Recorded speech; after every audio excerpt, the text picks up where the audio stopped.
ವೀಕ್ಷಕರೇ, ಪ್ರಶಾಂತ್ ಕಿಶೋರ್ ಪಲ್ಟಿ ಹೊಡೆದಿದ್ದಾರೆ.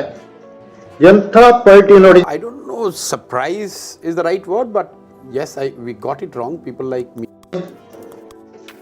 ಬಿಬಿಸಿಯೊಂದಿಗೆ ನೀಡಿದ ಸಂದರ್ಶನದಲ್ಲಿ ತನ್ನಿಂದ ತಪ್ಪಾಯಿತು ಎಂದು ಹೇಳುತ್ತಿದ್ದಾರೆ. ಭಾರಿ ಬಹುಮತದಿಂದ ಬಿಜೆಪಿ ಗೆಲ್ಲುತ್ತದೆಂದು ಭವಿಷ್ಯ ನುಡಿದದ್ದು ಈಗ ನಿಜವಾಗಿಲ್ಲ. 300ರಿಂದ 340 ಸೀಟುಗಳು ಬಂದೇ ಬರುತ್ತವೆಂದು ಹೇಳಿದ್ದು ಈಗ ಸುಳ್ಳಾಗಿದೆ. ದೇಶವನ್ನು ತಪ್ಪು ಕಲ್ಪನೆಗೆ ದೂಡುವ ಹೇಳಿಕೆಗಳನ್ನು ನೀಡುವ ಲೈಸೆನ್ಸ್ ಇವರಿಗೆ ಯಾರು ಕೊಟ್ಟದ್ದು? कहना पड़ता है मगर ये हमारे मित्र नहीं है, ये मोदी जी के मित्र है. ಯಾವುದಾದ್ರೂ ಆಧಾರವಿತ್ತ 300ರಿಂದ 340 ಸೀಟು ಬಿಜೆಪಿ ಗೆಲ್ಲುತ್ತದೆ ಎಂದು ಹೇಳುವುದಕ್ಕೆ? ಯಾವ ಆಧಾರದಲ್ಲಿ ಪ್ರಶಾಂತ್ ಕಿಶೋರ್ ಈ ಮಾತು ಹೇಳಿದ್ದು? ಯಾವುದೇ ಆಧಾರ ಇರಲಿಲ್ಲ ಎನ್ನುವ ಕಾರಣದಿಂದ ಅವರನ್ನು ಬಿಜೆಪಿಯ ಏಜೆಂಟ್ ಎಂದು ಕಾಂಗ್ರೆಸ್ ಕರೆದದ್ದು. ದೇಶದಲ್ಲಿ ಆರ್ಥಿಕ ಸುಭಿಕ್ಷೆ ಇತ್ತ? ಬೆಲೆ ಏರಿಕೆ ಇರಲಿಲ್ವಾ? ನಿರುದ್ಯೋಗ ಇರಲಿಲ್ವಾ? ಮೋದಿಯ 15 ಲಕ್ಷ ಜನರ ಕಿಸೆಗೆ ಬಂದು ಬಿತ್ತ? ಮೋದಿ ವರ್ಷಕ್ಕೆ 2 ಕೋಟಿ ಉದ್ಯೋಗ ಕೊಡುತ್ತೇನೆ ಎಂದದ್ದು ಕೊಟ್ರ?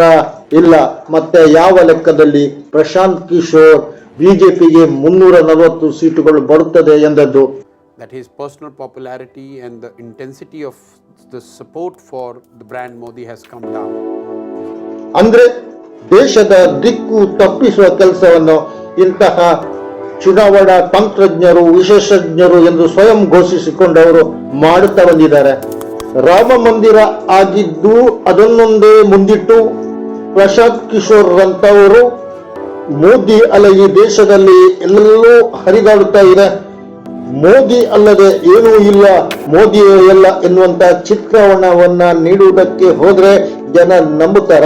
ಯಾಕೆಂದ್ರೆ ರಾಮ ಮಂದಿರವೇ ಸುಪ್ರೀಂ ಕೋರ್ಟ್ನ ತೀರ್ಪಿನ ನಂತರ ಆಗಿದ್ದು ಮೋದಿಯ ಸರ್ಕಾರದಿಂದಲ್ಲ ಎಂದು ಅವರಿಗೂ ಗೊತ್ತಿದೆ. ಇವತ್ತು ಅಯೋಧ್ಯೆಯ ಜನ ಬಿಜೆಪಿಯನ್ನು ಅಲ್ಲಿಂದ ಸೋಲಿಸಿ ಬಿಜೆಪಿಯ ಪ್ರಚಾರಗಳಿಗೆ ನೇರವಾದಂತ ಪೆಟ್ಟನ್ನು ನೀಡಿದ್ದು ಹೌದಲ್ವೇ?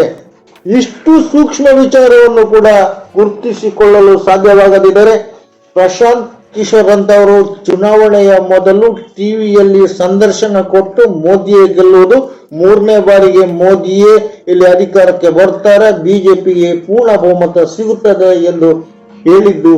ಅಂದರೆ ಇವರಿಗೆ ಯಾವ ತಜ್ಞತೆಯೂ ಇಲ್ಲ ಎನ್ನುವುದು ಒಂದು ಕಡೆ ಸಾಬೀತಾದ್ರೆ, ಇನ್ನೊಂದು ಕಡೆ ಬಿಜೆಪಿಯನ್ನು ಗೆಲ್ಲಿಸಬೇಕಿತ್ತು ಎನ್ನುವುದು ಅವರ ಅಜೆಂಡಾ ಆಗಿತ್ತು ಎಂದು ಸ್ಪಷ್ಟ ಆಗುವುದಿಲ್ವೇ? ಇದು ಜನರು ಇವತ್ತು ಇಂತಹ ತಂತ್ರಜ್ಞರನ್ನ ನಿಲ್ಲಿಸಿ ಕೇಳಬೇಕಾದಂತ ಪ್ರಶ್ನೆ. ಗೋಧಿ ಮೀಡಿಯಾಗಳ ಎಕ್ಸಿಟ್ ಪೋಲ್ ತರ ಪ್ರಶಾಂತ್ ಕಿಶೋರ್ಗೆ ದೊಡ್ಡ ಮುಖಭಂಗವಾಗಿದೆ. ಈಕೆ ಬಹುಶಃ ಸುಳ್ಳಾಗಿದೆ. ಅಂದರೆ ದೇಶಕ್ಕೆ ಅವರು ಸುಳ್ಳು ಹೇಳಿದ್ದಾರೆ, ಮೋಸ ಮಾಡಿದ್ದಾರೆ. ಆದರೂ ಏನೇನೋ ಹೇಳಿಕೊಂಡು ತನ್ನನ್ನು ಸಮರ್ಥಿಸಿಕೊಳ್ಳುತ್ತಿದ್ದಾರೆ. ನೋಡಿ, ಇಂಡಿಯಾ ಟುಡೆಗೆ ನೀಡಿದ ಸಂದರ್ಶನದಲ್ಲಿ ಅವರು ಏನು ಹೇಳ್ತಾ ಇದ್ದಾರೆ? मुझे लगता है कि अगर मैंने नंबर नहीं कहा होता तो आई वुड हैव इमेजिन्ड कि this guy got it right. But ತಪ್ಪು ಇವರಿಂದ ಮಾತ್ರ ಅಲ್ಲ ಆಗುವುದು, ಎಲ್ಲರಿಂದಲೂ ಆಗುತ್ತೆ. ಕೊನೆಗೂ ತಪ್ಪು ಸಂಭವಿಸುವ ಸಾಧ್ಯತೆಗಳನ್ನ ಗುರುತಿಸಲು ಸಾಧ್ಯವಾಗದಿದ್ರೆ ಇಂತಹವರು ಎಂತ ತಂತ್ರಜ್ಞರು? ಇವತ್ತು ಬಿಜೆಪಿಯ ನೇತೃತ್ವದ ಎನ್ಡಿಎ ಸರ್ಕಾರ ಬಂದರೂ ಕೂಡ ಆಯಾ ಕಟ್ಟಿನ ಪ್ರಮುಖ ಸಚಿವ ಸ್ಥಾನಗಳು ಖಂಡಿತ ಬಿಜೆಪಿಗೆ ಸಿಗುವುದಿಲ್ಲ. ಒಂದು ಕಡೆ ತೆಲುಗು ದೇಶಂ ಪಾರ್ಟಿ ಗೃಹ ಸಚಿವಾಲಯವನ್ನು ಕೇಳುತ್ತಿದೆ. ಇಡಿಯನ್ನು ನಿಯಂತ್ರಿಸುವುದಕ್ಕೆ ವಿತ್ತ ಸಚಿವಾಲಯದ ಅಗತ್ಯ ಅದಕ್ಕಿದೆ. ಇನ್ನೊಂದು ಕಡೆ ನಿತೀಶ್ ಕುಮಾರ್ ಅವರು ಗೃಹ ಸಚಿವಾಲಯವನ್ನು ಕೇಳ್ತಾ ಇದ್ದಾರೆ, ರೈಲ್ವೆಯನ್ನು ಕೇಳ್ತಾ ಇದ್ದಾರೆ. ಎನ್ಡಿಎ ಸರ್ಕಾರ ಅಧಿಕಾರಕ್ಕೆ ಬಂದ ಮೇಲೂ ಒಯ್ದಾಟಗಳಿವೆ ಎನ್ನುವುದು ಸ್ಪಷ್ಟವಾಗಿ ಈಗಲೇ ಹೊರಬರುತ್ತಾ ಇದೆ. ಅಬ್ಕಿ ಬಾರ್ 400 ಬಾರ್ ಎನ್ನುವ 400ಕ್ಕೂ ಹೆಚ್ಚು ಸೀಟುಗಳನ್ನು ಗೆಲ್ಲುತ್ತೇವೆ ಎಂದು ಬಿಜೆಪಿ ಹೇಳುತ್ತಾ ಬಂದದ್ದು ಈಗ ಜನರು ತಿರಸ್ಕರಿಸಿದ್ದಾರೆ. ಮಾತ್ರವಲ್ಲ, ಕಿಶೋರ್ ತರದಂತವರು ಪೆಚ್ಚು ಮೊರೆ ಹಾಕಿ ತಿರುಗಬೇಕಾದಂತ ಸ್ಥಿತಿಯನ್ನ ಈ ದೇಶದ ಮತದಾರ ಕೊಟ್ಟಿದ್ದಾರೆ. 240 ಸೀಟುಗಳಿಗಿದ್ದ ಒಂದು ಸೀಟನ್ನು ಕೂಡ ಹೆಚ್ಚು ಗೆಲ್ಲಲು ಬಿಜೆಪಿಗೆ ಸಾಧ್ಯವಾಗಿಲ್ಲ. ಅಂದರೆ ಪೂರ್ಣ ಬಹುಮತದ ಸರ್ಕಾರ ರಚಿಸಲು ಅದಕ್ಕೆ ಸಾಧ್ಯ ಆಗ್ತಾ ಇಲ್ಲ. ಇನ್ನು ಮೋದಿ ಸರ್ಕಾರ ಅಲ್ಲ, ಎನ್ಡಿಎ ಸರ್ಕಾರ ಇರುವುದು. ಗೃಹ ಸಚಿವಾಲಯದಲ್ಲಿ ಕೂರುವ ವ್ಯಕ್ತಿ ಬಿಜೆಪಿಯ ವ್ಯಕ್ತಿ ಆಗಿರಲಾರರು. ಮಾತ್ರ ಅಲ್ಲ, ವಿತ್ತ ಸಚಿವಾಲಯವು ಕೂಡ ಬಿಜೆಪಿಯ ಕೈಯಿಂದ ಜಾರಿ ಹೋಗುತ್ತೆ. ಮೋದಿಯನ್ನು ಇವತ್ತು ಬಿಜೆಪಿಯವರು ನಂಬಿದ್ರು. ಆ ಹಿಂದಿನ ಹೋರಾಟ ತೂರಾಟಗಳು ಖಂಡಿತ ಇರಲಾರದು ಎಂದೇ ಜನರು ನಿರೀಕ್ಷಿಸುತ್ತಿದ್ದಾರೆ. ಖಂಡಿತ ದೇಶಕ್ಕೆ ಇದು ಉತ್ತಮವಾಗಿದೆ. ಬಹುಶಃ ದೇಶದಲ್ಲಿ ಪ್ರತಿಪಕ್ಷಗಳ ಮೇಲೆ ಇಡಿ ಹಾಕಿದಂತಹ ಕೇಸುಗಳು ಕೂಡ ಒಂದೊಂದೇ ಕಳಚಿ ಹೋಗಬಹುದು.